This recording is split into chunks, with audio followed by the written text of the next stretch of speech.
పనులు ఉన్నప్పుడు బద్దకించకూడదు, శ్రద్ధగా పనులు చేసుకోవాలి. గట్టిగా అరవడం, నవ్వడం, గంతులు వేయడం చేయకూడదు. భర్త వద్దు అన్న పనిని ఎప్పటికీ చెయ్యకండి. తల వాకిట నిలబడి దువ్వుకోకూడదు. ఇంటి మధ్యలో కూర్చొని ఏడవకూడదు. ఆడవాళ్ళు ఏడిస్తే ఇంటికి మంచిది కాదు. అలాగే మంచం మీద కూర్చొని భోజనం చేయకూడదు. ఖాళీగా కూర్చొని కాళ్ళు ఊపకూడదు. భర్త తెచ్చినను తేకున్నను హీనపరచరాదు. శుక్రవారం శనివారంలలో శుద్ధిగా ఉండాలి. నడిమంత్రపు సిరి వచ్చినప్పుడు గర్వపడకూడదు. దీపపు నీడలో కూర్చోకూడదు. అలాగే భూమి అదిరినట్లు నడవకూడదు.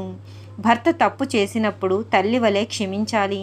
అత్తారింటిని, అన్నదమ్ములను, పుట్టింటిని ఎప్పటికీ అగౌరవపరచకూడదు. పుట్టినిల్లు ఎంత గొప్పదైనా మాటి మాటికి ఇంటికి వెళ్ళకూడదు.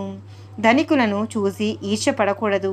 అలానే పేదవారిని చూసి ఎగతాళి చేయకూడదు.